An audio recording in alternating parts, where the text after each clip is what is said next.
Love the night? Reach for Zyn After Dark, a limited cocktail-inspired series for those who get up when the sun goes down.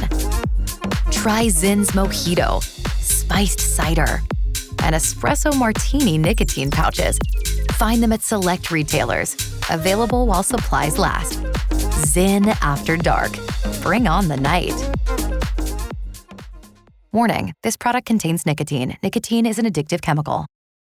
This podcast is brought to you by Squarespace, the all-in-one platform to build a website, show off what you do, sell things, book things, whatever your thing is. They give you everything in one place so you can actually look put together online, even if the rest of you is a disorganized mess. Head to squarespace.com/clubrandom for a free trial, and when you're ready to launch, use code CLUBRANDOM to save 10% off your first purchase of a website or domain. That's squarespace.com/clubrandom.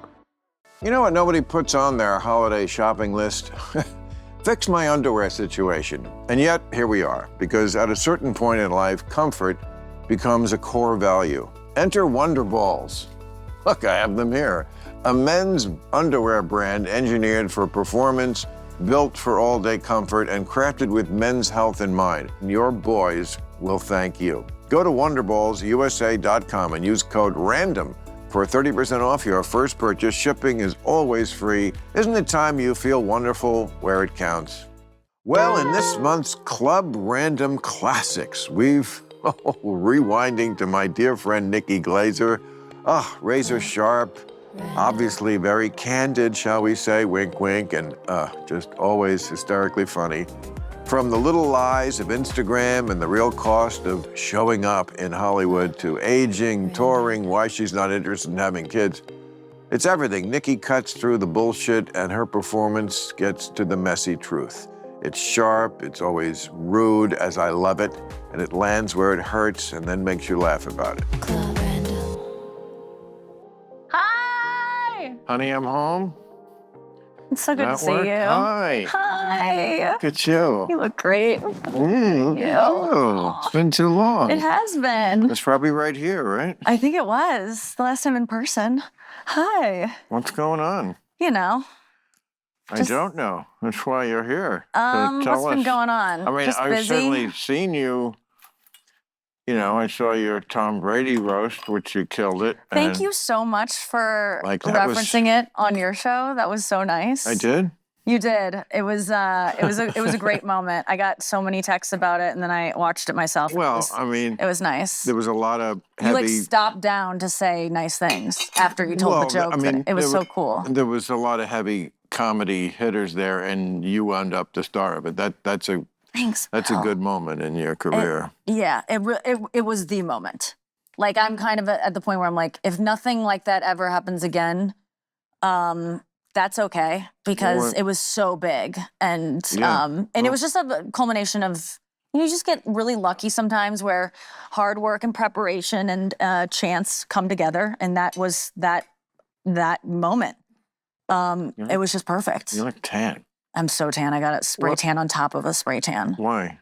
Because it makes me feel lovable. Are you going to parties tonight? Yeah, I'm like Emmys parties. I was nominated for an Emmy that I didn't win last week at the Creative Arts Emmys. I was not going to go to the WME. If you want to go, I'll go with you. Really? Yeah, let's go to the party together. Is it tonight? Yeah. I'll drop by that one.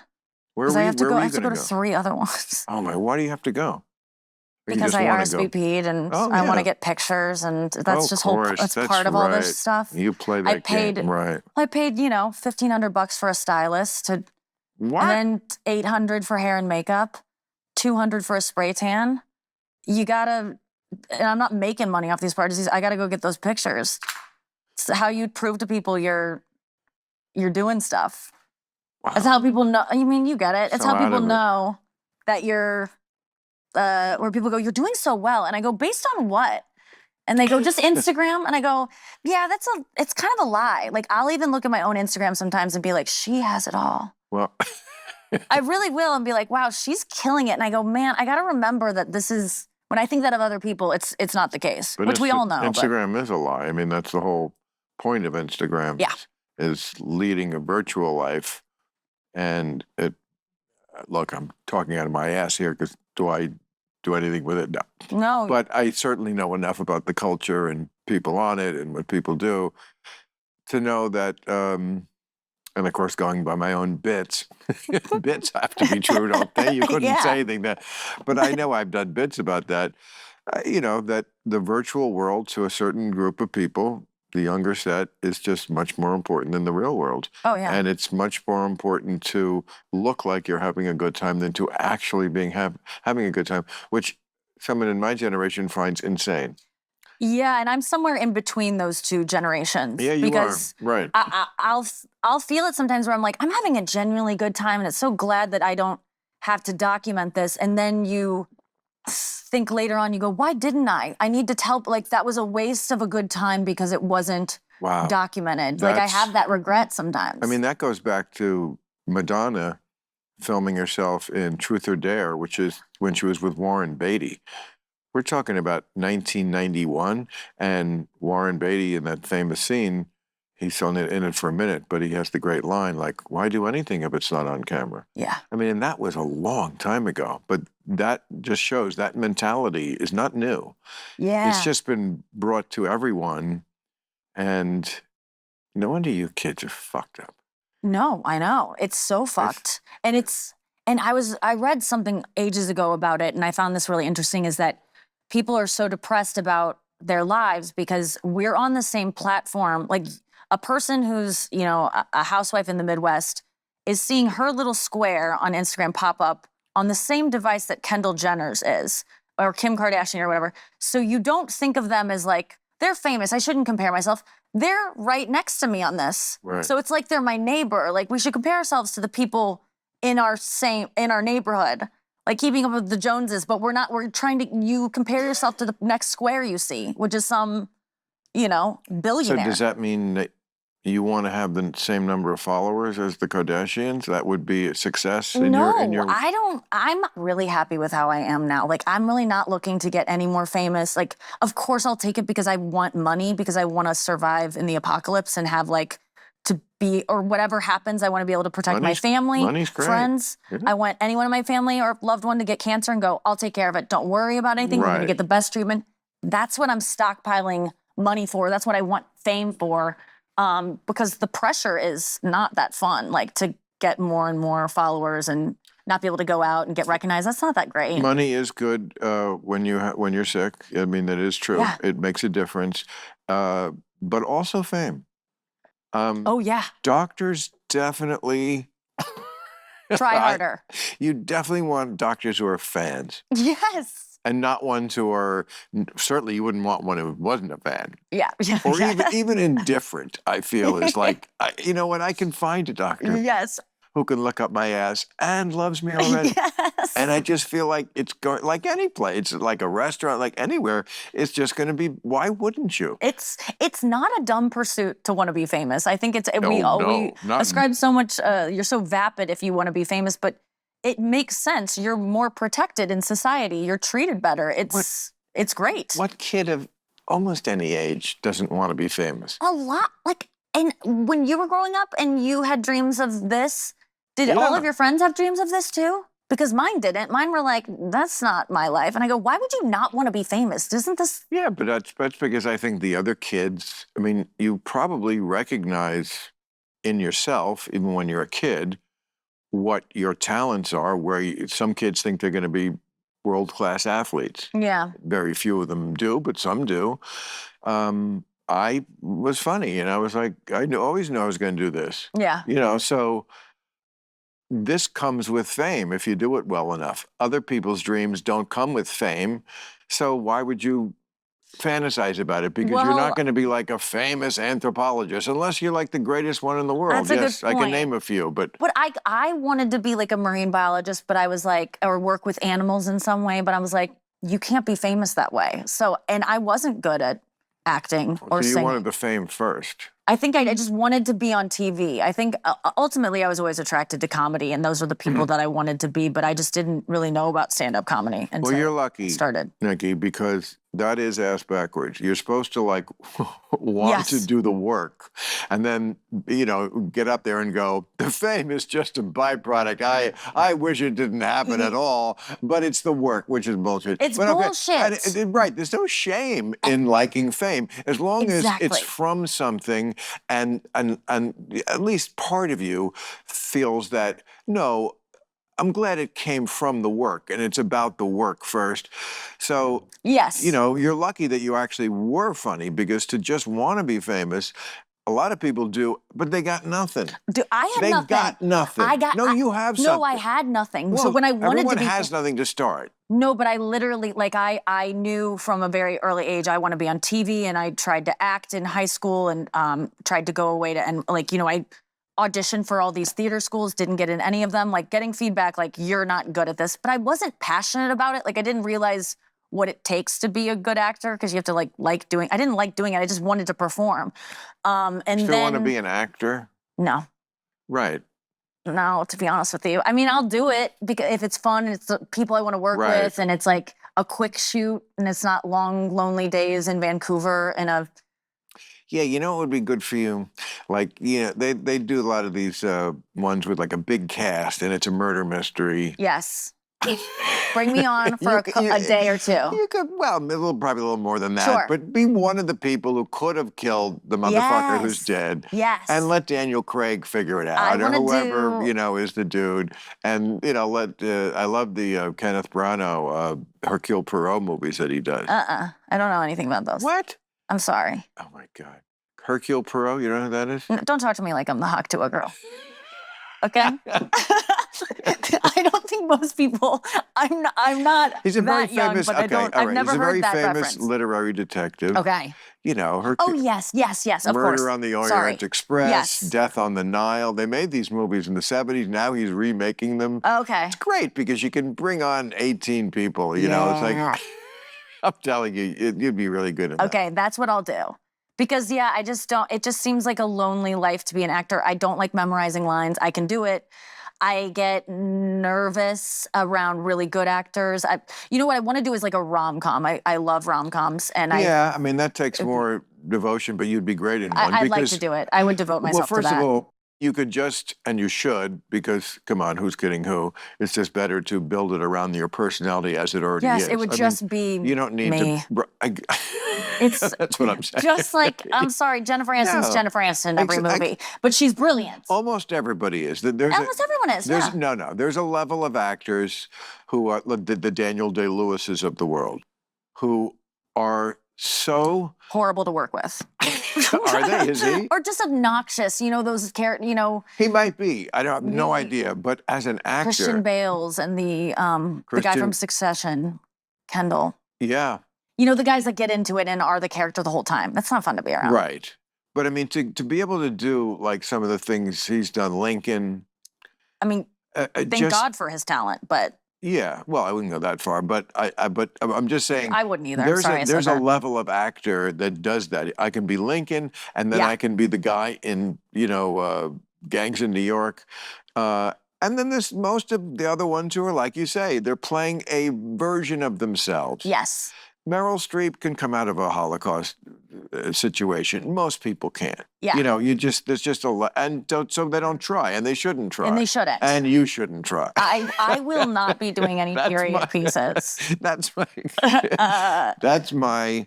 Yeah, I want to play myself, and that would be any roles I ever get. I'm just can she just be kind of a sassy girl I'm always the girl's always a photographer or. What's the other job they give girls that are just You could do one of those murder mysteries, and it could be important to the plot for some reason when you have your period. Yeah, perfect. That's a period piece for me. So it'd be slightly. That would be amazing. Different. I feel like we could weave that into a plot. Oh God, that's I gotta get this role before I stop getting mine. The detective knows that you are innocent because something with your. Oh, that's really good. Yeah. And then someone says, but she doesn't get it anymore. She's perimenopausal. No. And then, you're too young and vibrant. Thank you. And are you still in love? How's that shit going? Yeah, I'm still in love. I'm more in love than ever. So great. Thank you. Oh, as we talked about last time, Yes. as I did my part, my little part in the beautiful plot with the Hawaii trip, and Yes.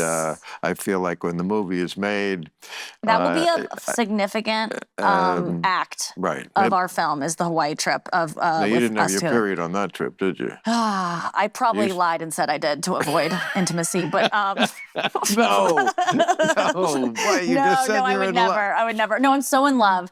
I mean, but here's the thing, though. As you know, like What do you care? sex You like gets it hard. in the ass anyway. I do, but not even that anymore. Like I'm just kind of going through a non-sexual part of my life, which is just tough to reckon with. I got to get blood work done. I got to like figure out why I'm like not horny anymore. This poor guy. But we're so in love, and like I had a breakthrough recently with him where we were kind of maybe going to go our separate ways, and then again I just stopped. I just had an epiphany. Like it's so basic, but I just realized like no one I'm fantasizing about maybe replacing him with, or like not even a real person I'm thinking of, no one's going to be perfect. And the things that aren't great about him are not me. It's him. He doesn't need to be perfect for me. And it was really just about acceptance. And we've just been so good ever since. He's become my creative partner. Like I've really brought him in. And so we're like. Oh, he's such a funny guy. He's funny and he just handles all the stuff I don't want to handle. Yeah, he's a was great person. Oh, I loved him. He's awesome. He loves you so much too. And so we're so happy. That's so delightfully honest the way you put that and the way you said that, because most people would not say what you said out loud and everybody's thinking it, which is like, you said something like, anybody I could replace him with. And that's something people just don't say out loud. Oh, it's something I thought a lot. And I'm sure he thought it about me.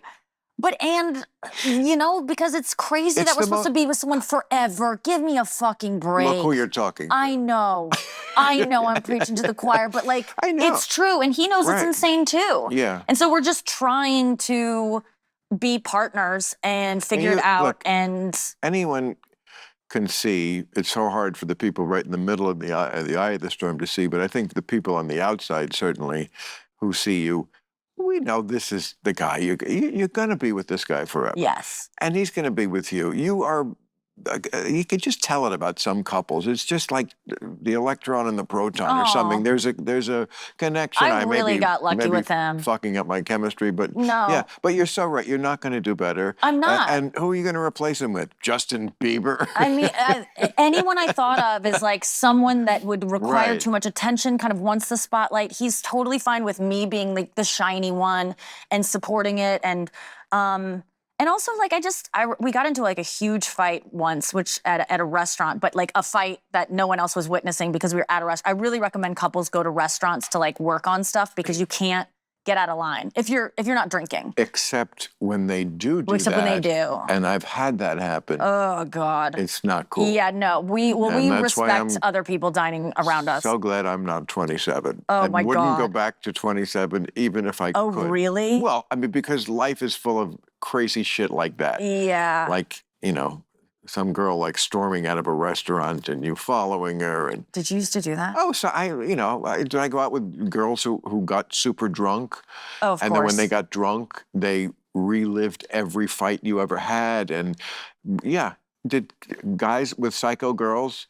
Yeah, because when you're young, if someone's sexy, you don't care about anything else. I know. If there's one thing that I don't blame you. So great to leave behind from your dumbass youth. Yes. It's shit like that. Yeah. So yeah, I mean, we've all been there. Well, I guess I had, when I drank, maybe I was there, but we got into a fight and he was just like, I was talking about how I'm kind of bored in this relationship. It's hard for me to say, but I'm like, I'm kind of bored. And he goes, I hate to say it, but you're one of the most boring people I've ever met. He said that to you? Yeah. And I laughed because it was the week after the roast and I was one of the most Googled people in the world. And so I was like, oh, really? I'm boring? Right. But he knew he was being hyperbolic and I knew what he meant, which is like, I don't like to do stuff. I like to work. And when I don't like to meet new people. I don't like to go out and play sports and, pickleball. And like, he's a very social person and I'm just not. And he said, and we later talked about it, and I go, I'm boring. He's like, it's not what I meant. And I go, I know what you meant. And he goes, here's the thing, though. I don't care that you are. I love that you are. I'm not throwing it in your face. I'm just saying if you're bored, it maybe has something to do with you, but I don't care that you're boring, but you are. And I was like, that really hit me that I was like, I am boring and I am a lot of things. Like, I don't like the outdoors. My family loves outdoors. And I've always had shame about it, but he accepts me. You're assuming an assumption of what makes someone boring that I do not share.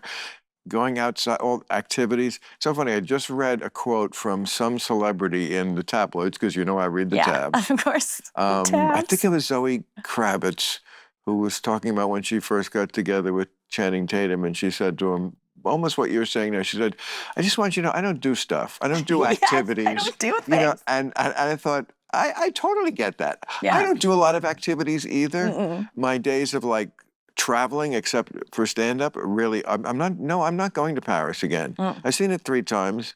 Yeah. I could give reviews, Totally. I get what's great, and I'm just not going back. It's so exhausting. I'm I know. happy we're in my house, and maybe that's... I like what I like. Yeah, I like what I like. I go to the same restaurants. I don't like to take chances. Right. I have enough friends. If I need to make new friends, I will. See, that's what I'm saying. What makes life boring to me isn't that I'm not hiking. It's that the people I'm talking to, whoever they may be, friends, girlfriend, the conversation is, this also, maybe you see each other more than I would see a certain person, because I feel like that's the key there, is like, if you're together enough, you run out of conversation. I've tried to fix my life so that doesn't happen by in basketball, they would call it time management or like fatigue management. They don't play the players every game now. Yes. It's like, no, I'm sorry, there's nothing wrong with LeBron, but he needs a rest, okay? And I feel like that makes you better in the long run. But as long as the conversation, I don't want to go to, I'm the one who's like, no, I don't want to, that's it. Because wherever we are, unless we're like having a good time talking about it, whether it's watching a movie or looking at the Grand Canyon, then I might as well be alone. Yes. And I don't want to go to the Grand Canyon alone. Yep, that's when I'm bored, is really based on conversation and how open people are willing to be. And how honest is really... Because everything else, when you're not totally honest, is just lateral motion. Oh, it's an offshoot, but it's not this most exciting thing, which I guess to people like us is just, you're right, I'm the same way, move forward. Yes. Like what's new, what's realer, and sometimes that can be hurtful. And I like to debate a lot. Okay. I like people more after I've gotten into a disagreement with them, and some people really don't understand that, and they think I'm mad at them, and they take it as really hostile. I've had to pull back on it, but I realize that's how I connect with people, is being like, so you think that?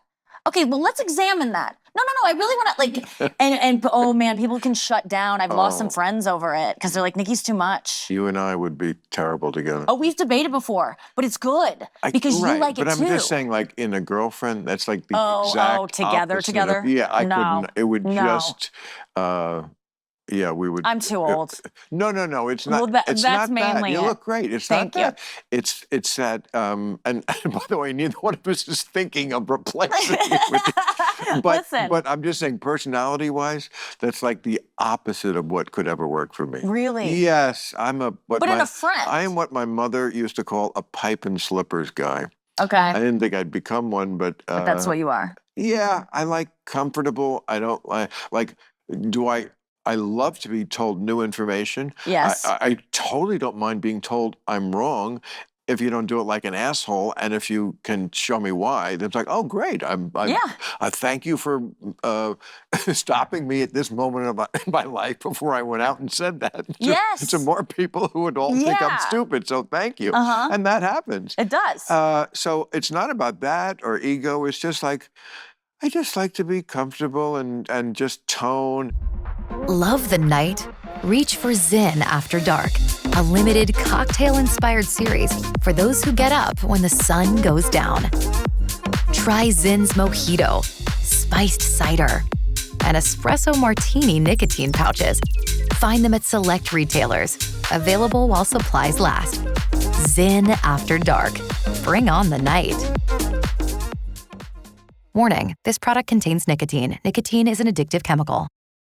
This podcast is brought to you by Squarespace, the all-in-one platform to build a website, show off what you do, sell things, book things, whatever your thing is. They give you everything in one place so you can actually look put together online, even if the rest of you is a disorganized mess. The best part? You don't have to be a tech wizard or have to call your grandson to help you figure it out. Squarespace has professionally designed and award-winning website templates with options for every use and category. No matter where you start, your website is flexible to what you need, with intuitive drag and drop editing, beautiful styling options, and more ways to list what you offer. No experience required. And if you're offering services, podcasts, events, classes, whatever, Squarespace makes it ridiculously simple. You can put everything on one site, take payments, schedule appointments, send emails, basically run your business while you're still in pajamas. Bottom line, if you don't have a website, it's time to make one. Head to squarespace.com/clubrandom for a free trial, and when you're ready to launch, use code CLUBRANDOM to save 10% off your first purchase of a website or domain. Again, that's squarespace.com/clubrandom and use code CLUBRANDOM. Yeah, I want would never talk to my boyfriend like I just talked, by the way. Oh, you think that, like... Oh, you don't? I'm very respectful. Okay. Like, I think that's really important in a relationship is that there's just... I've never thought I'd be someone that was like, you respect your man, but like, I really... now more than ever just like so respect him, and so I would never talk in that tone because I think my parents talked in that tone a lot. Sorry if you're listening, parents, but you did. Who else gets that tone from you? D-listers? No, just like my friends. Friends. Like I say, D-listers. My friends for sure, like, and new people I meet, other comics. I would say young comics that I'm kind of just like trying to rattle. I would say maybe I have that kind of... Oh, they must be shitting their pants when they meet you. And that's something you went from the young comic, not that you're not. I was going to say, when did this happen? To like the person who now they're shitting in their pants when they meet you. Oh, God. The other night, there was a girl that was in the green room at the Comedy Store just like, I just want to say, like, being in your, like, aura, like, I just feel like I'm funnier. And I was like, I haven't said anything. I'm in my phone. I'm scrolling. Like, there's nothing. And she was just like, but she's just talking about your work. It was really, really sweet. Like, it was so nice. Your last special was awesome. Oh my gosh, thank you so much. You did. I did. You wrote to me. Thank you so much. I wish there was a better memory for specials. I remember you at the end with your... Oh, yeah, I was acting out a gangbang. So many bits I loved. And Thank also, you. I mean, it had a kind of a build that was very, I feel like you took it to the next level. Thank you. I really learned a lot watching you, especially. You were just so many just great points made so perfectly comedically, but like also being intellectual about it, trying to say something. You want to have those like kind of messages that change the way people look at things. But you also want to be funny. It's just, it's hard to balance both of those.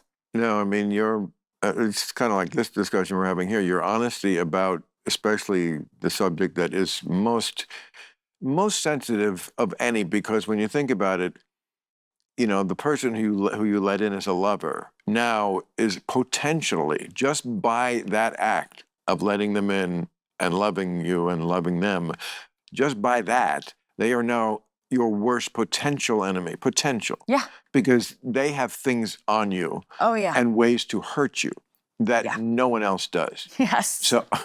So if it doesn't work, or if it works partly by this mingled into the relationship, that's what Who's Afraid of Virginia Woolf is about. The Taylor Burton movie, the one? Yes. It's a famous movie they did in the 60s when they were married.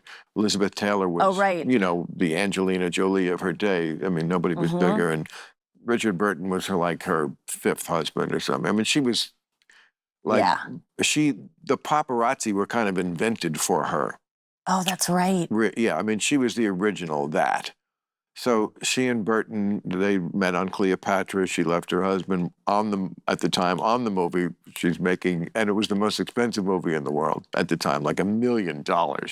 And she was having like the chili from Chasen's flown in from Beverly Hills to Cairo. I mean, it was, it was all that. And, made this movie, Who's Afraid of Virginia Woolf, black and white.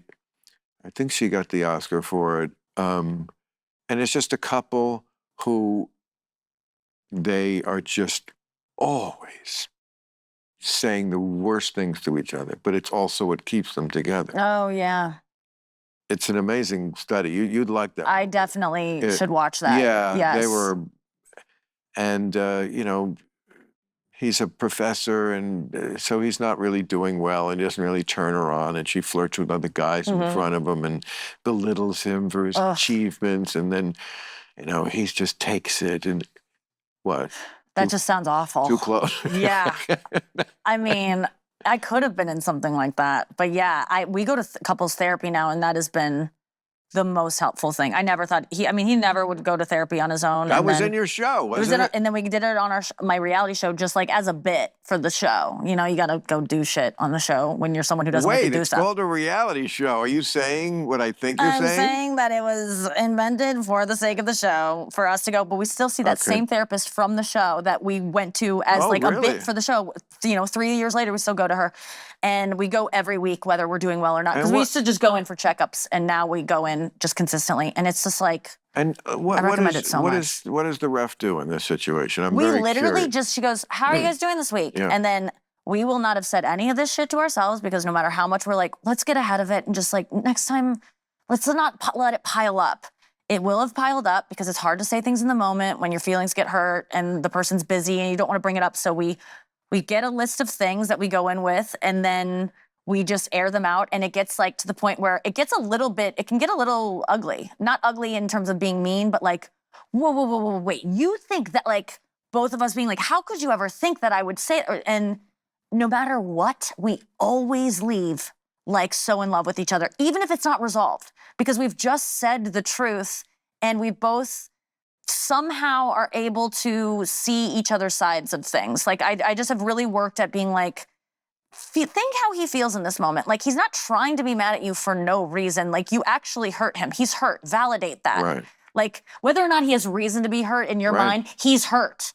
And so try to understand what that would feel like. And that's really helped me to just like really stop and actually try to have empathy, not just sympathy. Like, literally, what would it feel like to be dating Nikki Glaser and have her say that, whatever it is, I'm like, oh yeah, that would be shitty. I can see, we can both empathize with each other, and it's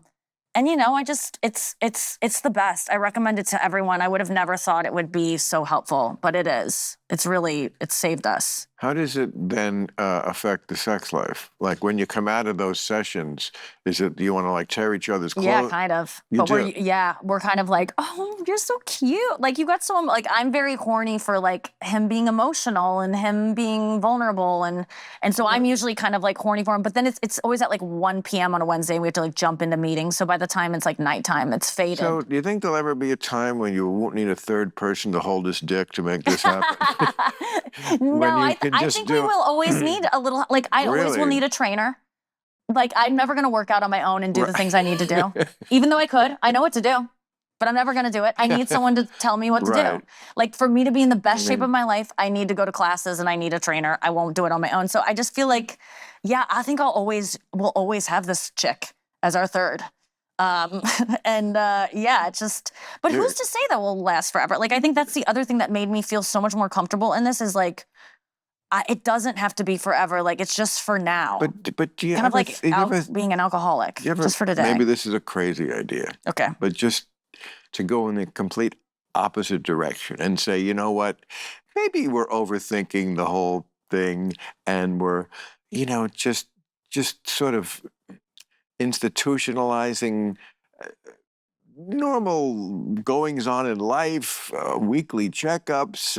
It's a week. It happened. Let's go on. No, because shit piles up, and resentments pile up, and if you don't air them out, they will pile up over a year, and then one little thing will set off this thing, and then he'll start, like, I will be mad at him about one thing he did that he doesn't even know he did. Then I'll kind of move this way. And then he'll sense me moving that way, and then he'll move this way. And then I sense that, and then I move that way. And there's no way to get back together unless one of us breaks the dam. And I guess... But you can't do that at home in the bathroom? We can do it at home. Like, honey, you've been kind of distant the last couple of days. Did I do something? Like, you can't just do that without... Yes, and we do that. But I think having a third person just makes it feel safe for both Because you get people. a ruling.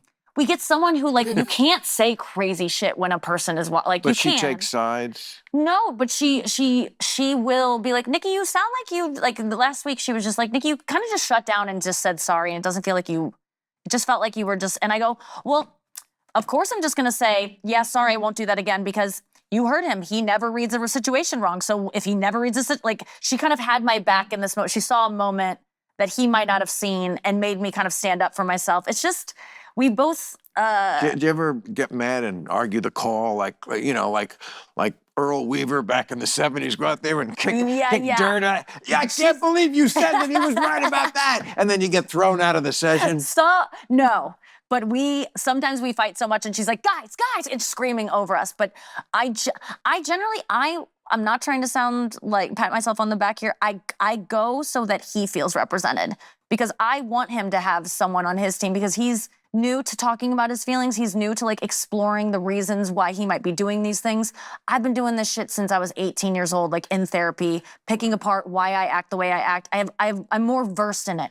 So I like that she's there for him. So, like, take someone like me who does none of this. Do you think I'm probably fucked up because I haven't looked under? No, I don't. You just think it's some people do it this way and some people do it. Yeah, I think it would help if you were in a relationship that was, like, having the same issues over and over. There's no question it would help. It can only help. It wouldn't hurt.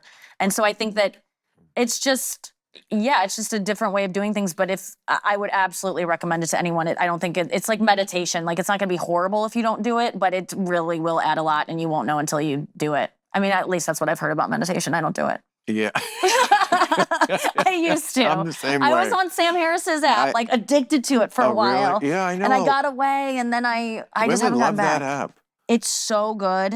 When I was doing it, things were good. Why'd you stop? That's a good question, because you just get scared of it. You get scared of sitting in silence. You get scared of, I don't have the time for it. It's like any excuse of, like, all the things that make you feel bad. You get scared of being alone with your thoughts. If you're someone who's, like, running depressed and anxious. But the whole point of it maybe is to not have thoughts? Correct. Bill, no. Okay, here's the thing about meditation that I know, and I think Sam would back me up on this, is that you are having thoughts. It's the ability to see those thoughts and go, oh, it's a thought, and just kind of let it go past. Right. So you're having thoughts the whole damn time. Sometimes it's the whole time. Well, there's ways. Look, here's how again, I'm not the best at this, but I can, especially if I need to go to sleep, I can do this. Like, first I remind myself of what the brain is, which is, yes, thoughts are always incoming, and they can be random, and they can be, like, about the song you heard in the morning, and then it can be about what I have to do at the show tomorrow, and then it can be about this person. They're just incoming. Yeah. I picture myself, like, in a room, and they're all incoming, and I'm just like, okay.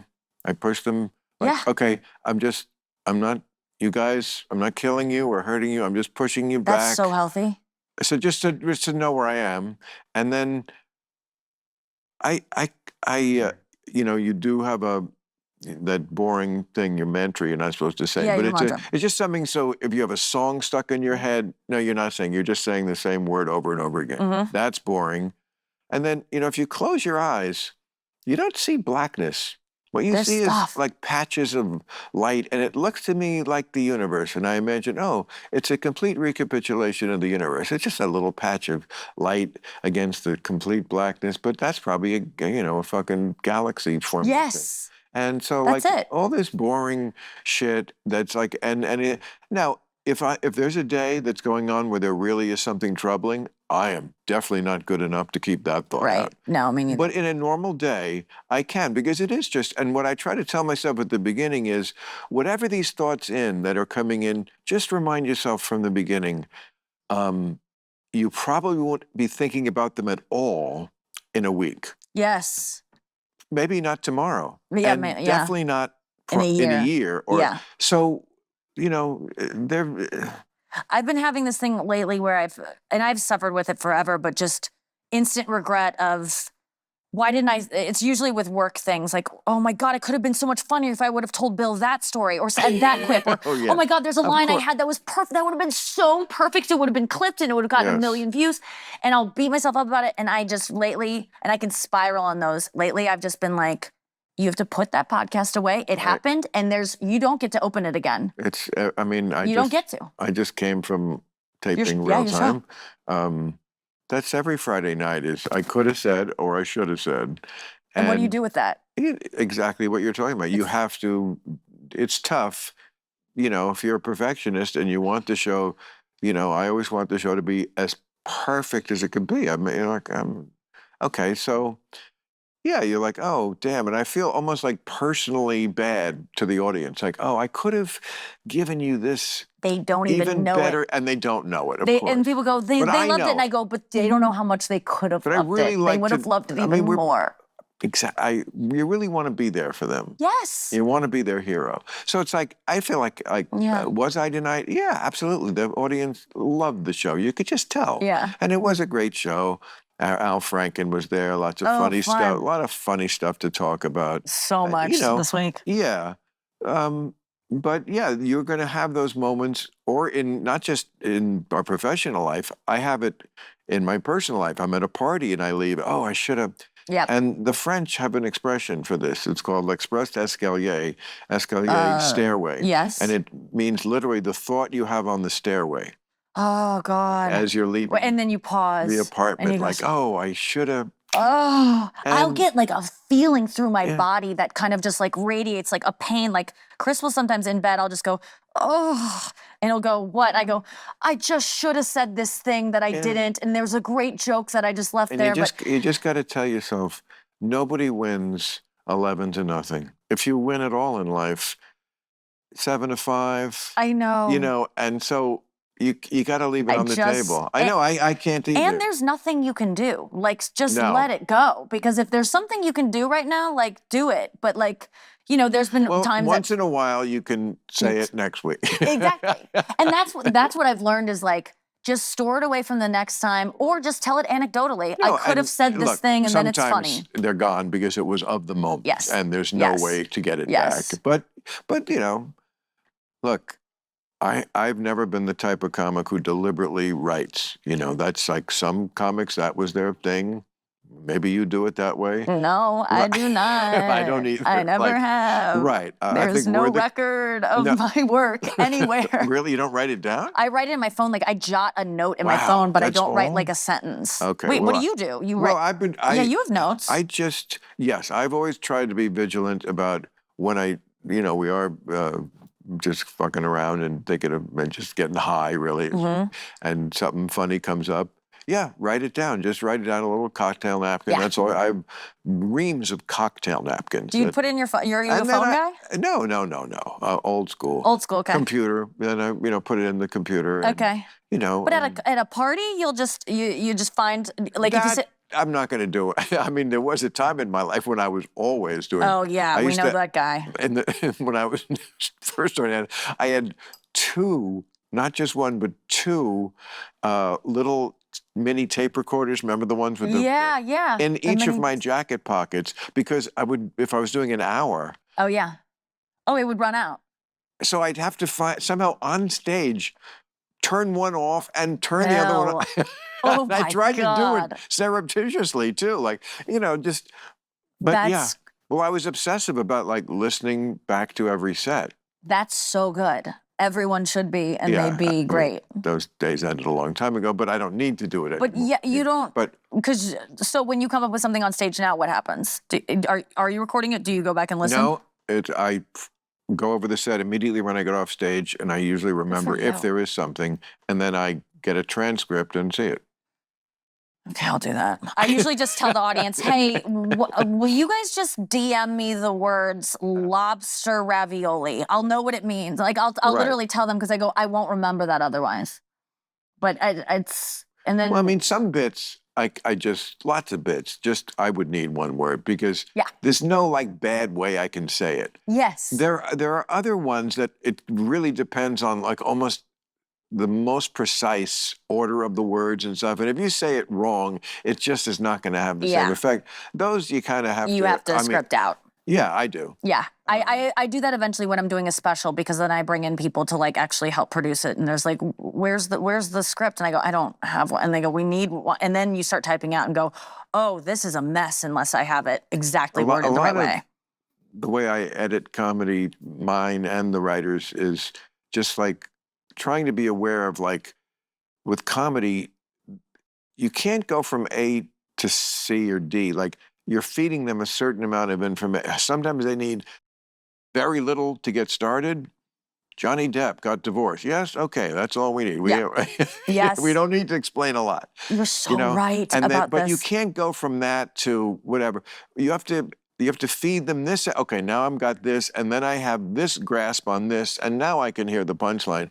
But sometimes that's all out of order. And no, I think the biggest mistake that I see for myself or other comics when a bit doesn't work is not that the audience didn't think it was funny. They just lost the thread. They don't know what you're talking about. You lost them. Right. You know what you're talking about because you've told us 1,000 times. They need more details to get to where you're at. Or they are sometimes more, but also what sometimes fucks up a joke is too many words. Too much. Too much. Yes. They don't need that much. Yeah. You know? And that sucks because your act goes from 30 minutes to 12 when you cut out all the fat. That's happened to me. I just remember being told by like a veteran comedian early on, just tell the joke. Right. Tell the joke. And I was like, I don't know what that means, but it was just because I was talking too much in the setup. Yeah. Yeah.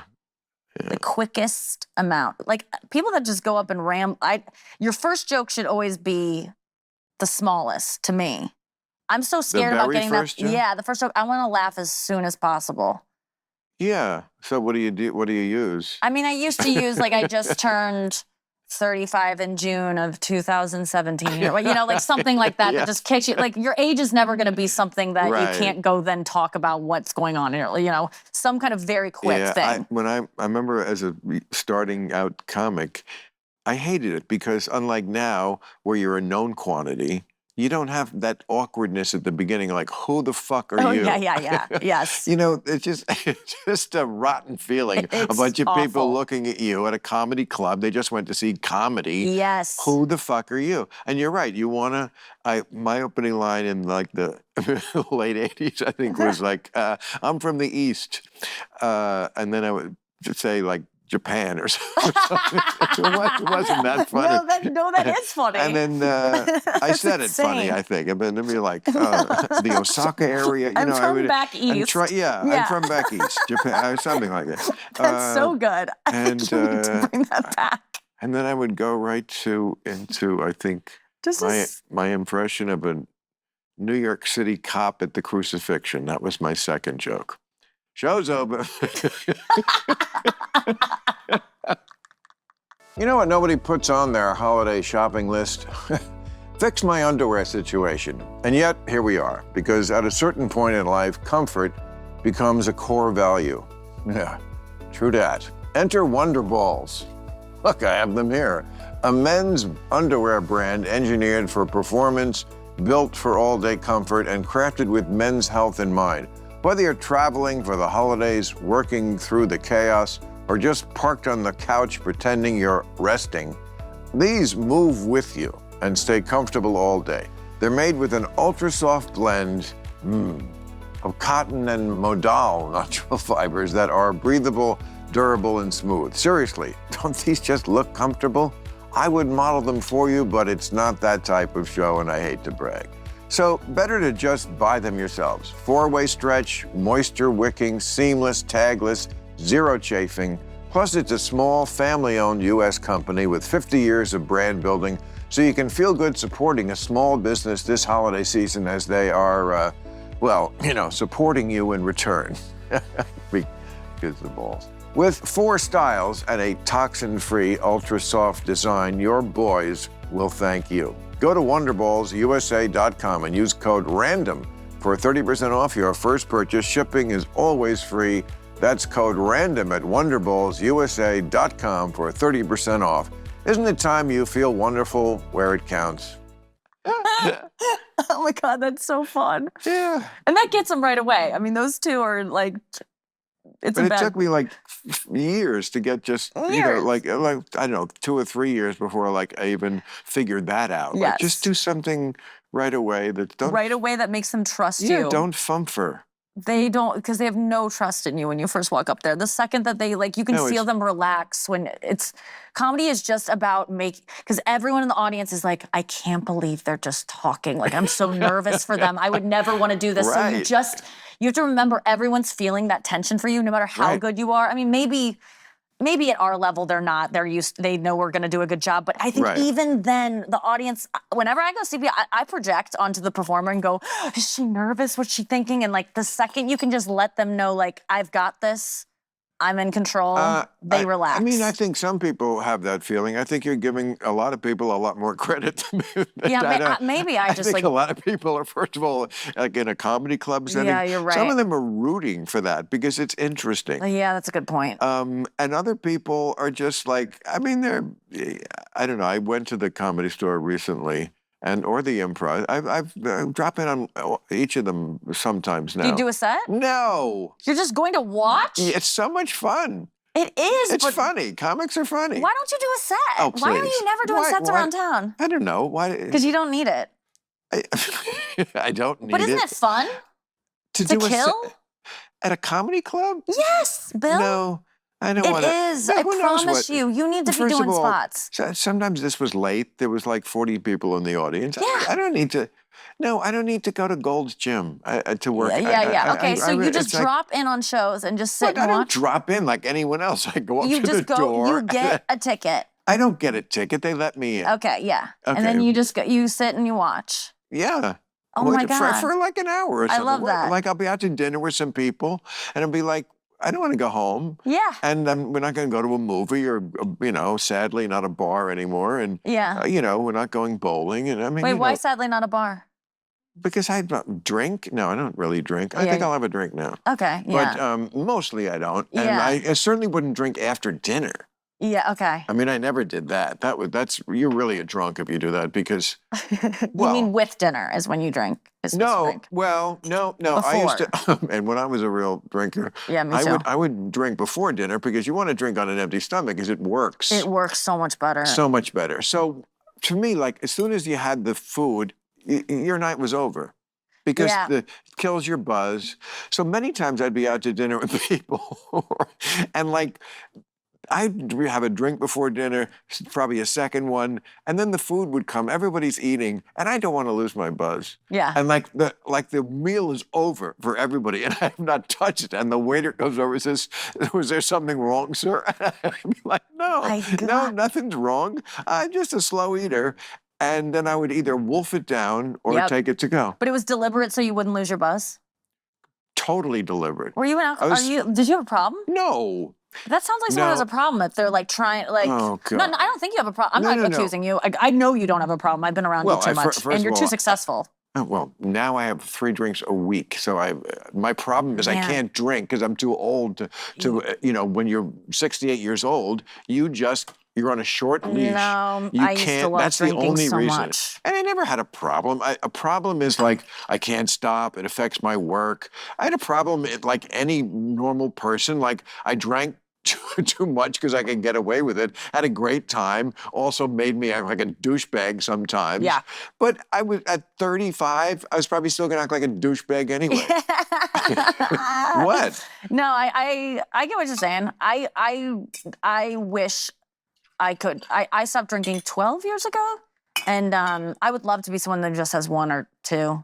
And I think I could. But not everything. But I just can't. I just don't want to test it. Like I'd rather not even try.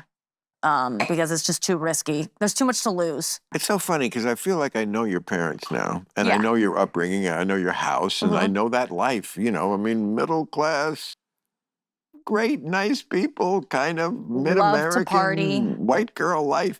I'm like, why all these issues? It's like, I don't know. Yeah. It's so annoying, and it's so. well, I think really. it's connected to your talent. People who are very talented, who have that thing, no, it's sometimes connected to a little bit of madness. Yeah.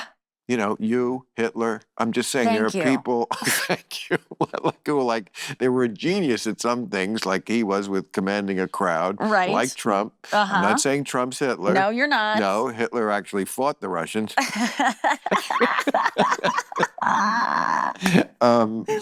But yeah, you got to be a little. Yes, there's constant discussion of the connection between madness and genius. Charlie Chaplin, who of course is almost a doppelganger for Hitler. You know, they were born the same year. Oh, whoa. They became phenomenons. Well, Charlie earlier, but I mean, like a level of mass adoration that very few people have ever witnessed. We're seeing one now in Taylor Swift. But Chaplin was maybe the first show person who had that kind of wow. Oh, yeah, like when he went to London after, I mean, when he was at that level of fame, the headline, I think, in the London Times was just Chaplin. You know, he was just in town. It was just, and he was, What was his crazy? 12-year-old girls for one. No, Charlie really? Chaplin? I didn't know that. Oh, yeah, Charlie Chaplin was. Oh, yes. I mean, of course, this was in an era when nobody that was did fine. anything about it. Yeah. Oh, he married them. I mean, I think there was a couple of suicides. I can't believe I didn't know that. Oh, he isn't. yes. I don't think he's been publicly canceled for that yet. Charlie Chaplin? Yeah. Well, in that way, the way that everyone's gone. He was canceled in his lifetime, like way before canceling was a thing. He was an expatriate. He moved to Switzerland because he was so unpopular here. He was a because of the young girl thing, or just because of other stuff? No. Yeah, they didn't care about that. Didn't blink an eye. No, but his politics were way too far left. Oh. He was either a communist or he flirted with it. I don't want to misquote. Yeah. But he was definitely on that. I mean, he was socialism plus at least. And so I feel like, Hollywood, and of course, the world went from silent films in which his genius was, to talkies. Oh. And he never. It's like the advent of social media where some people are just like, I don't know what to do with this. Me. Yeah. Well, you're doing fine. You're all over social media for someone who's not on it. You're everywhere on it. Really? You get clipped a ton. Oh, yeah. Oh, I mean, your show and your podcast do a really good job on there. Shout out. They do. They do. They really do. For you not really being involved in that, like, you seem very much a part of it. I must say, I don't see you doing dances. We need to get you doing that. I just don't. Maybe I'm missing it, but when I see other podcasts, I just don't see people getting quite as down and dirty. Yeah. No. I feel like there is something about Club Red. I don't know whether it's these Club cigarettes. I think it's you. I can't put some of it's me, some of it's the people I like. Yeah. Yes. You know, and we feel like it's just. And there's nobody else in the room. Yeah, that's good too. We're just not. We don't have big. It's just you. And we don't have mics like in our faces. That's what I'm saying. It makes you kind of forget that there's cameras are kind of hidden. I forget. Yeah, I've a couple times during this as well. It's nice. That's why I've always liked you. It's just I've always felt since we became friends, I can just be myself around. I mean, I was very nervous to meet you at first, and like, I don't know anything about politics. How am I going to hang out with him? It's just like, oh, he just likes people who are honest. Yes. And that's what I like too. But wait, what's your crazy? What's your crazy? What makes you want to? Why are you? What? Like, if everyone who's like drawn to comedy and Oh. What's yours? That's a great question. I don't know. I'm pretty sane. I think have my quirks, but cautious. I feel like sane people are in general cautious. Yeah. Sometimes that can bleed over into paranoia, but a little bit of paranoia is not a bad thing, especially in a world where everybody's trying to get everybody. Yeah. So excuse me for worrying about it. No, the press is my friend. Uh-huh. I forgot. Uh-huh. No, nobody's your friend. No one is. Well, I mean, so we are, but like I'm talking about like people, if they can use your hide to advance themselves, they will. Uh-huh. But I don't. So anyway, I just think I'm a cautious person. But you don't have like depression. I don't do stupid things. Like people are always like, "How did you get so rich?" I'm like, never got married. Uh-huh. No divorces, no alimony, no stupid hobbies. I don't collect cars and motorcycles and jewelry and art, and none of that would give me any pleasure. Yeah. So it was all gravy money, you know. It was Yeah. and I spend it on what I don't need to live That's like what I've been doing. Comfort. I'm working on a bit about it, but like I spend my money on Taylor Swift concerts. Like that's been my thing. I've been to 18 in 15 months. Does she know this? She probably does because I talk about it a lot. But I just travel and go see her any chance I have because it's the most fun thing imaginable to me. And it's like I can't really talk about it that much because people are just like, oh, must be nice. You can afford that. And it's like I can because I don't have kids. Like right. This is way cheaper than having a kid. What I'm doing, thousands of dollars on this, and yet it's just like why don't people who have kids ever get comments like, wow, must be nice to have kids. You're flaunting your privilege. It's like, well, it's so strange to me that. I used to do a bit in my old act. I guess maybe women thought it was sexist, but it was like, yeah, the parents who like have twins in the school play, you know, you can get off work. What if I have twins in the hot tub? That's so good. That's so fun. It's I mean, not having kids is just turning out to pay off so well every day that I keep on this unless track. You love kids, and then it's I get it, but I'm really grateful that I just did something else that distracted me from it. What a good opportunity for me to hear from someone this much of an authority on a subject I don't understand. Yeah, please. And I'm not putting Taylor Swift down at all. I think she's a great celebrity, in that she's so big and yet doesn't do anything so super crazy. Mm-hmm. She's gone out with a bunch of guys, like not more than other chicks have over a course of 10 or 12 years. Exactly, yes. You know, is she a little like, I always need to have a boyfriend? Yeah, but most chicks are that way. Mm-hmm. A lot of chicks are like, I know a lot of girls. Doesn't make them bad. Yes, mm-hmm. People don't like to be alone. Yeah. And then she writes songs. Okay, I just don't, again, not a put down, I just have no clue why she's at the level. Like if I did not know anything about it, and again, I'm not that familiar with the music. And I think why the world decided that they don't agree on anything, but we've agreed that she is the greatest singer-songwriter who ever came down the pike. It doesn't strike me this way. Yeah. Is there something else going on? You need to listen. Honestly, like I think it's the lyrics. It's the lyrics. It's the musicality. It's the melodies. Like it's just. I'm a fan of music. I like good music. I was raised on good music. I was raised to, I will do it. My dad's, the way I am about Taylor Swift. What album should I start with? I honestly think, because you should probably start with Folklore. Folklore. I think Folklore. And I think that's when a lot of, I want to say men got on board and said, wow, this is a legitimate artist. What year is that? This was our first COVID album. She put out 2 albums during COVID. Oh. And they're indie albums. They're like stripped down. She worked with a guy from The National, the band that is very well loved, and she won, album of the year for it. And it's really that. She's just a great musician. And for me, she kind of looks like me. She's kind of around the same age. Right. Kind of has the same kind of voice. Kind of like I like things that are like me, and that's probably why I initially was like, "What's going on with her?" And it just so happens she is one of the greatest artists that will ever live, and and she just possibly saved our democracy. I mean, that's the crazy thing. Amazing power, yeah. Amazing power. Yeah, we were talking about it on the show tonight. Absolutely. Unreal. Yeah.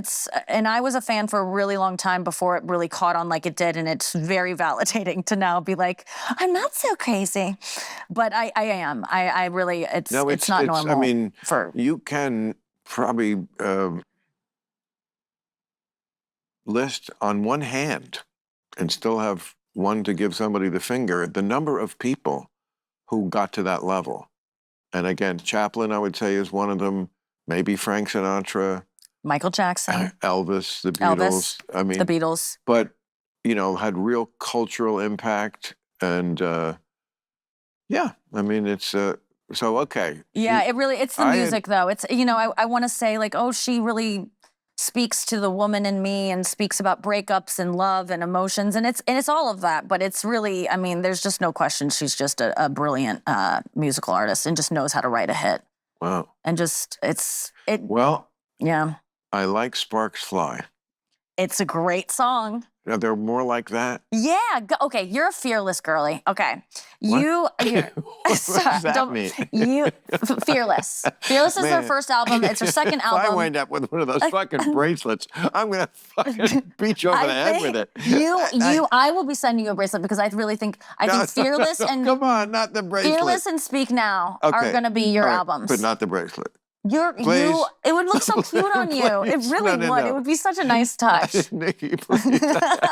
I'm begging you. I'm totally sending you one. There's no chance I'm not.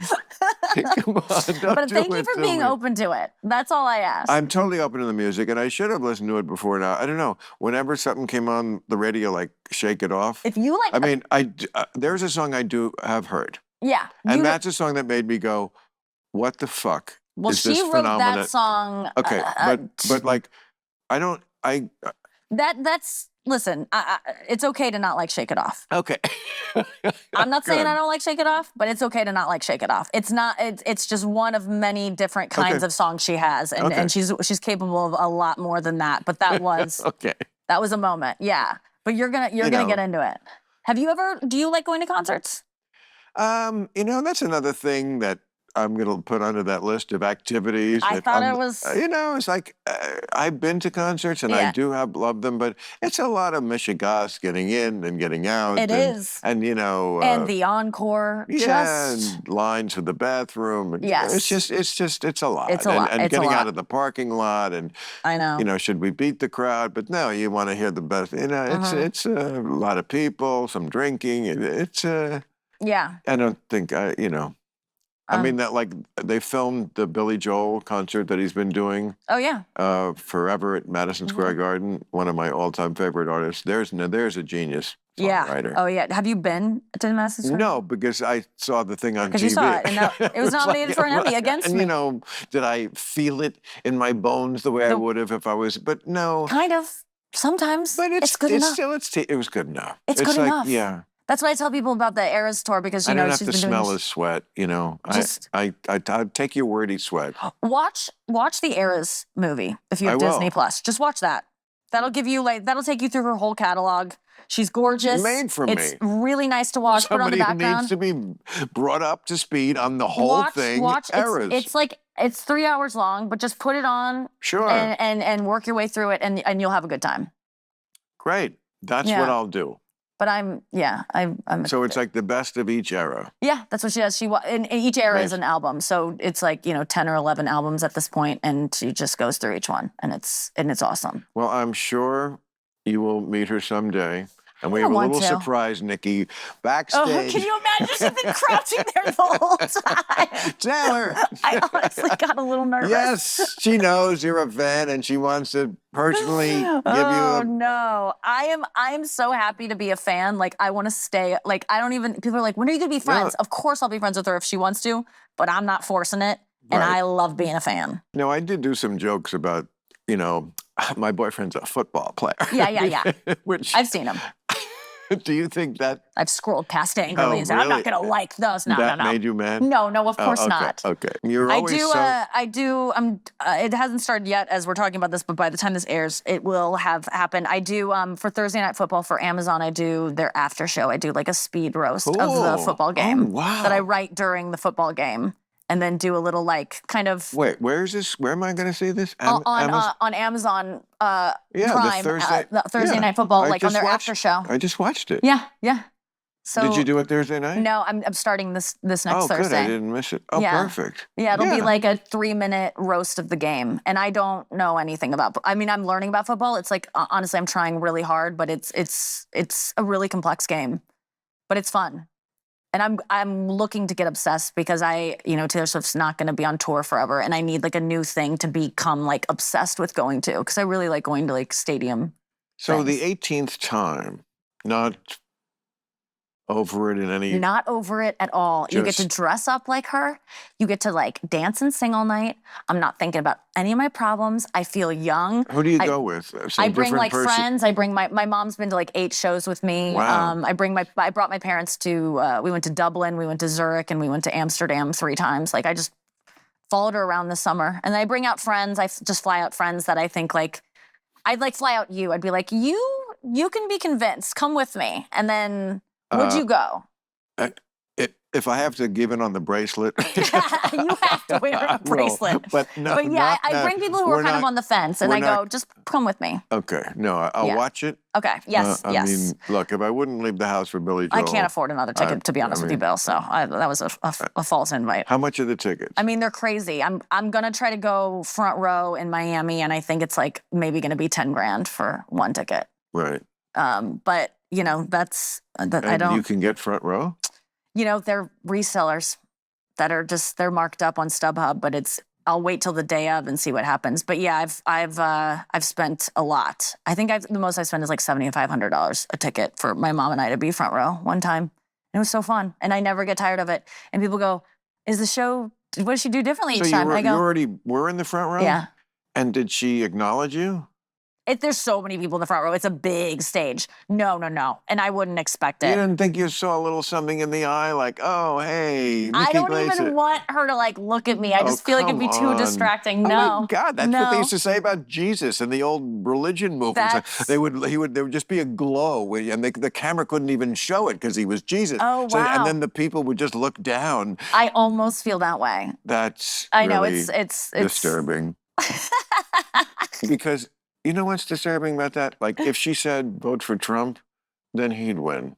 I know. Oh, that's not good. I know, but she didn't. No. So, I'm okay with it. Yeah.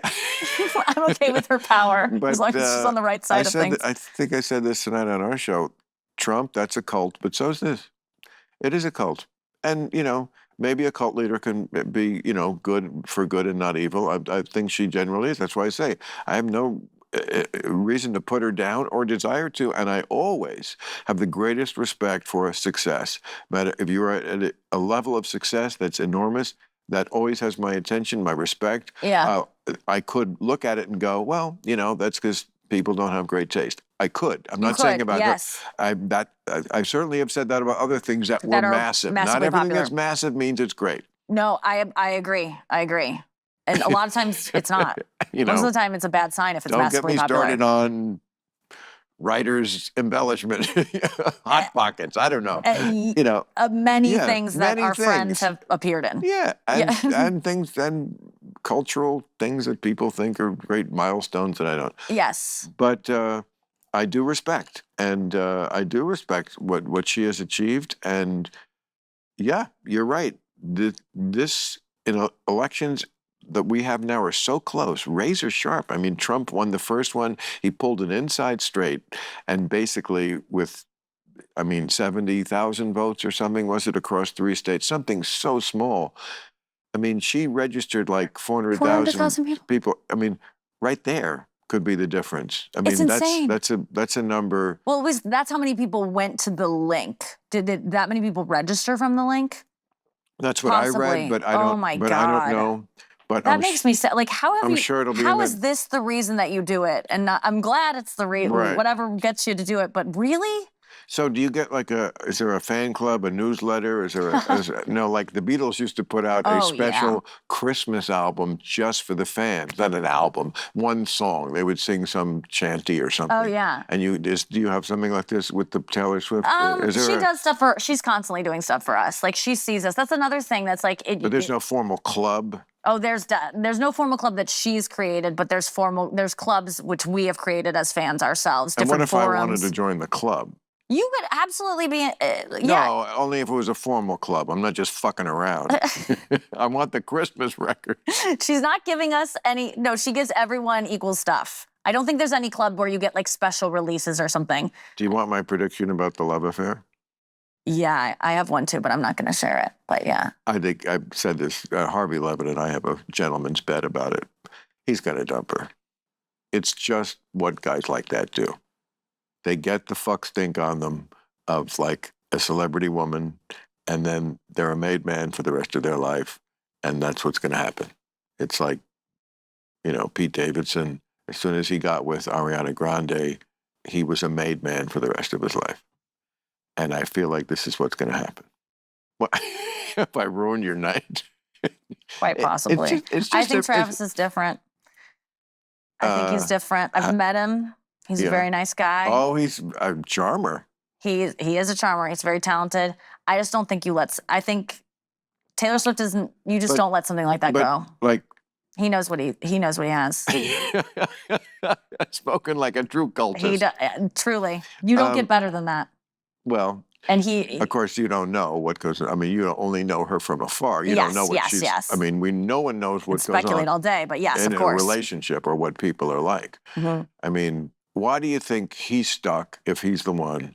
And all the other, I mean, there was the actor guy, the English actor guy, the other English actor guy, and wasn't the guy from 1975, didn't he have a cup of coffee with her? And yeah, but this guy is Travis is lucid. And he's... Lucid? Like he's... The others weren't? Kinda, oh, I would argue. The English actor dudes, they look very lucid. No, okay, I can't speculate, but I think that, I don't know. I can't say anything. I can't. And it's not a cult, but I swear something horrible will happen to me if I speak ill of our leader. I mean, the rules are the same as Scientology, but it's not a cult. It is. It's so delicate that I'm like, I can't even talk because it's like... I know what it's like to be treated... Well, to be treated like a suppressive person. You don't want to be a suppressive person. I get it. Oh, I get it. Oh, you do? Let's move on. Yeah, no, I don't want to put you... I mean, you seem genuinely... It's honestly is that if you're a Swiftie, like you can't have anything bad to say. And I honestly, I'm checking myself and I'm like, I honestly don't have anything bad to say, but I definitely can't even like have a conversation around bad things. That is how much. Because I was talking about the boyfriend, John Maher and all the guys. Yeah. I would. I mean, like those didn't work out because she didn't want them to. That's what I would say. And you know what? You got to kiss a lot of frogs. And I mean, like I said before, just like any other girl of that age, she's had a bunch of boyfriends. Who hasn't? Who hasn't? Especially if you're an attractive girl like her. Yeah, and she makes her own famous, money. And the kind of guys that are like coming at you. She could pay for dinner. And everyone knows you're single. Like, of course she's going to jump into something new. The second she gets single, it's on headlines. People are DMing her, reaching out to her. You find someone new right away. Most girls, they're single and they have to wait around on Bumble for weeks. Like, who do you even tell? Like, everyone knows. And it's famous, hot dudes who are so talented, who you may have had a crush on even before you were with that guy, who you may have watched their movies as a kid growing up. But like, it'd be so easy to just jump from guy to guy in Hollywood. Of course. I'm looking to, but I gotta be stuck with this guy for the rest of my life because he loves me for me. It's bullshit. Do you know who I could be dating right now? Oh my God. I could do well. Who? I mean, I don't know. You could. But I could do well. Take this for what it means. You look the best I've ever seen you look. Maybe you. I always have this thing I say about the Oscars. Yeah. Like, it's the most attractive people. Very often the actresses are the most attractive, the Margot Robbies of the world. Yes. And they're 10s. And somehow on Oscar night, they find a way to turn it up to 11. Yeah, they do. I don't know whether it's a colonic or like the things, whatever it is. And you look like you turned it up to 11. Yeah, I did. Yeah, you just. So I had a lot of treatments this week. I saw the right nectar. Okay. I saw the right guy. I found out who to go to. Yeah, I got the secrets. You could definitely be half of a power couple. I could. And you know what? That's how you become famous. It's most of it. I have to like fucking work hard now when I could just go and date. I could have done that. Yeah. 25, 20 years ago. There were and I was like, no, you know what? I'm not going to, and I knew it would help me a lot, but I'm not going to do this to this woman because a week later, I'll be with some other woman out in a restaurant, and then she'll be humiliated. I'm just not gonna. Right. It's just not gonna end well. Yes. And so I never did. Oh, but that's noble. Yeah, well, it was also is. self-preservation, and it would come back, and who wants an A-list woman mad at you? No, you're so right. Okay, so, and I knew I couldn't live up to it, so, but yes, like this town is full of guys who want exactly what you're selling. Famous, still hot, perfect cougar age. This town is full of pretty boys who want someone 10 years old. And who would introduce me as an older woman to a whole new audience? And I would be the... Yes, it would be... It would be amazing. Yeah. I gotta call Chris. Poor Chris.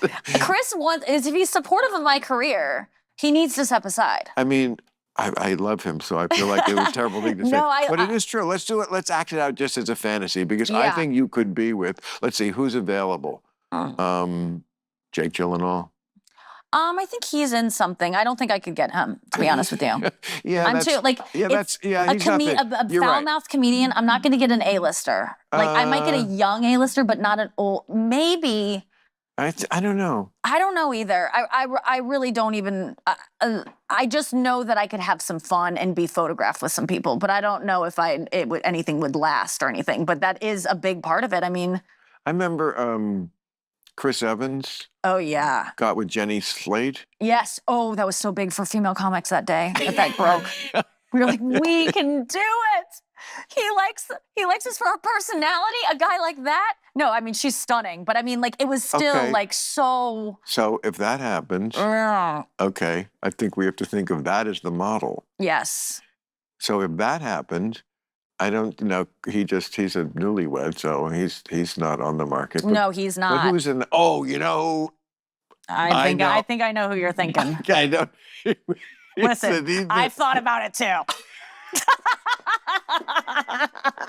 I don't know what they must have spiked my drink or something. No, it's awesome. So I can't think of his name, but we don't need to say his name. I know. We both know exactly. I'll show you a picture and you just say yes. Or wait, hold on. Where's my phone? I can tell you what he was in. Well, yeah. He was in. It was not really good, but he's a charming guy. It was the lady from Euphoria. Okay. Wait. Maybe we're not thinking of the same person. No. Who's the blonde? Sydney Sweeney. He did a... Okay. Yeah. That guy. Yeah. That guy yes. would put you into the stratosphere. And he's a smart guy. He's not. He also wrote a movie with somebody that was good about a hitman or something. Not that that's original. But that was good. They had an interesting take on it. We liked it, yeah. And he's just... No, that's like the perfect kind of person that I'm like, could I? And probably not, but it would. No, a lot of times, you know what? And don't take this the wrong way. And of course, when someone... I can't wait for this. Holy shit. I can't even wait. Oh, what's this going to be? Whenever a comic says the words, don't take this the wrong... It's about to be the most offensive thing I've ever heard. It's really not. Okay, no, I trust you. But you look great. But a lot of times, those kind of pretty boys, they don't want the prettiest girl. No, and that's why I'm perfect. Okay, so it is. I'm not a Margot Robbie. I'm nowhere close to it. So let's get they want. Yeah, I think it would actually be the right thing. Yeah, I'm a little off. Who have you been working with on the road lately? You see comics more. I don't see other comics. I don't work with anyone on the road. I mean, I bring out my friends to open for me. Right. But who are the up and coming comics I should be keeping? Well, my friend just got my friend who I brought out and who I feel like I partially discovered. He was like the guy who picked me up.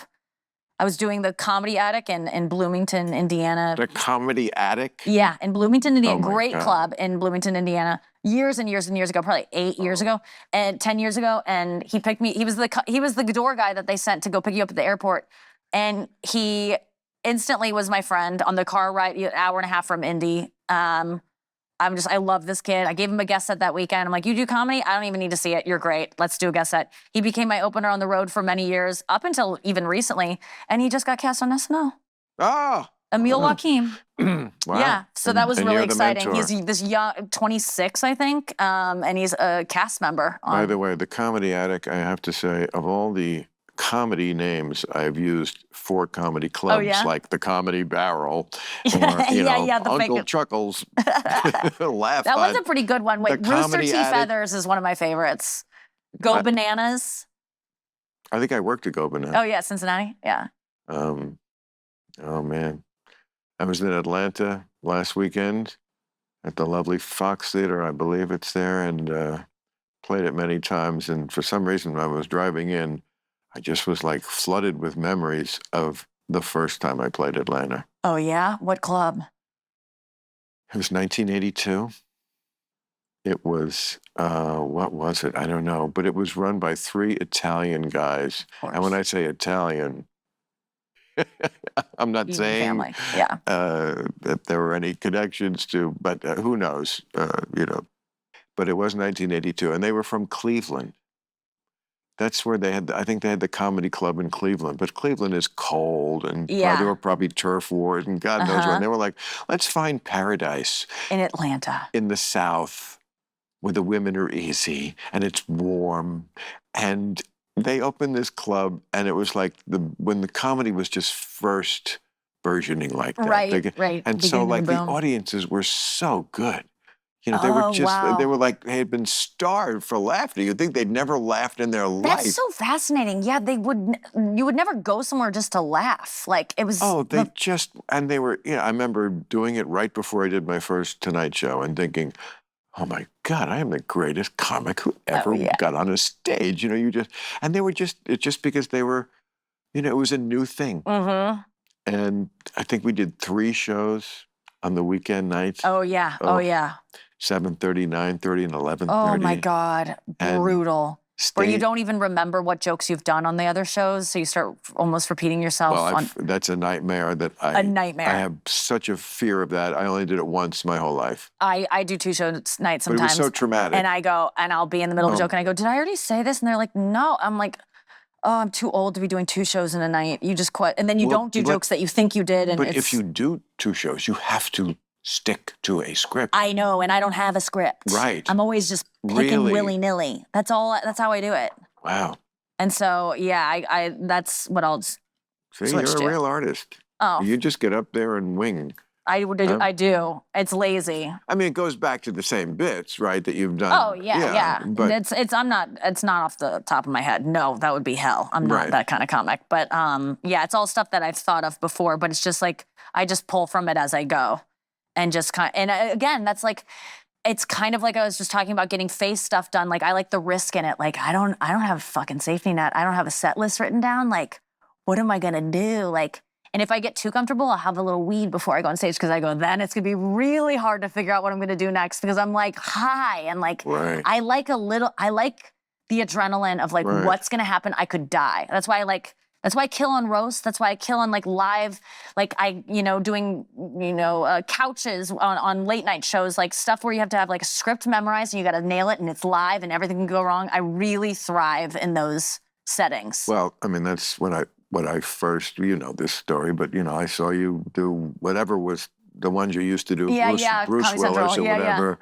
And I just said, okay, I mean, I've always been pretty good at spotting a talent. And I was like, and then Hawaii, but I mean, even before that, I mean, you could just tell who's got it. Oh, but it is. So the more I hear you talk about it, I do think the 2 things are connected: the genius and the madness. Because anybody who wants to live that much on the tightrope, that's you're going to be a little.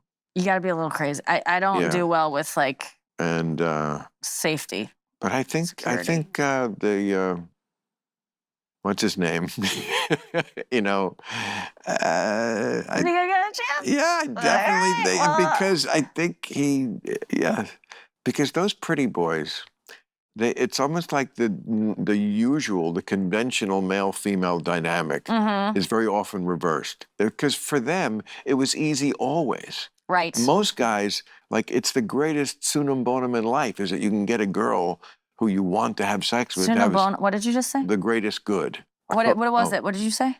No, sorry. No, I want to learn a new word. I like it. It's Latin. It's sunum bonum means the greatest. Sunum bonum? Yeah. All right. I like it. I would have been listening to this podcast and been like, what is that word? And looked it up and added it to my word a day calendar. Sorry. I love learning new words. Sorry, Jordan Peterson was here. I'm still talking. No, I like it. I yearn to talk that way. The greatest good in life. Yeah. And that was always like, if you're not that pretty boy type or like a rock star or something, you just never have had that automatic, a faucet turned on and it's just flowing out of it. You're just like, every time you get any girl to like you, you're thinking, this could be the last time. Yeah. This could be the last time. Do you feel that way? No. Do you still have that? But I did when I was young. Yeah. Of course, absolutely. But now, I very endless. often got with someone who I shouldn't have been with because I was like, no other girl might ever like me. I mean, that's really where how I get painful it is to be that young and dumb. So I need to take advantage of that. Is what you're saying. I think okay. Yeah. All right. I'll get out there again. I think, so like something a little challenging. Okay, I have something new to bring up at couples therapy this week. Is the different. Guys like strange. For a guy like that, strange is not, Margot Robbie. He's known that. Okay. But, and also like. Wait, aren't you friends with my boyfriend? Love him. Love him. You're really selling this new story. Well, it wouldn't last. We'll open things up. First of all, it wouldn't last for more than a year. No, and then it shouldn't. They'd have me back. It would just give you the publicity for that year. Yes. It would put you in the stratosphere. I It would think be he'd be a on board Saturn with this, to be honest V with you. rocket. Okay, yes. And you just said you're can't bored with each begrudge me. other. It would be Not so hot. anymore. So hot when you got back together. Oh my God. But yeah, and of course this wouldn't last more than a year, but it's fine. But it'd be a great year, and I think he'd have a great time. I think it's he should go. And it would be very hot while you're in it. It would. Yeah, I'm telling you. Okay, I'll consider it. I truly. I like how it's just up to me to make it for this to happen. I'll think about dating Glenn Powell. Oh. That's him. Because I know people are listening going, well, who are they talking about? That's him. Well, there was this actress named Ellen Barkin. Oh, yeah. She was, I thought she was hot, but she wasn't like the classic. She got like hot in her 60s. Okay. Let's. You're okay. It's so funny. Exactly. No, she did. I mean, okay, what were you going to say? I thought that's what you were going to say. Sorry. What were you going to say? Well, I think you're a lot cuter than her, and I thought she was cute, but she certainly did not have that classic look, and she was the hot one. Everybody, Yeah, she was. And before that, there was a woman, when I was a kid, Karen Black. She kind of was cross-eyed, but she was sexy. Okay, I'll work on that. Like, I'm telling you from personal experience in life, the absolute prettiest ones are not always the ones where there's the greatest sexual attraction. Okay. And stuff like, All right. So, like, it doesn't make it hotter. Like, a vapid model who looks the best, it can be like death in bed. Oh, yeah. I'm sure of it. Right. Not that I'm anything to No, I think write we all home look about, at you. but I'm pretty fun. I think we all look at you and think, really? You're fun. Yeah, I do. That makes me so happy. Yeah, you have a lot of masturbating fans. I'm sure you do. Okay, that's nice. I'm not like that. Like, I'm not anyone. I don't really like to be on top because it just doesn't feel that good for me. I will for the person, but like, I'm kind of a laid back, but I'm very, I talk a lot. Guys like that. Yeah. They like the domination. Yes, right? I like that. Like, Yeah, I don't really, I'm course. not, and that's the problem is that a lot of times men are attracted to what they see on stage with me of like Right. ball buster, roaster, and I'm like, Right. in bed, I am Right. the literal opposite. And see, that's even better because it's like, she's a ball buster, and then when I get my dick in her, she obeys. Yes, Daddy. Yes, exactly. Okay, yes. well, there's nothing hotter. There's nothing hotter than that. People Magazine, most beautiful person of the year, they're calling right now. Glenn Powell is on speed dial as we. Where's my phone? All right. Well, I'm going to let you get out to your parties because he's probably at one of these parties tonight. All right. Right? From your mouth. I bet. And you can tell him what we talked about, and then I'm sure he'll see this this will clip. air and it'll prove it. All right. All right. I love you, Bill. I love you too.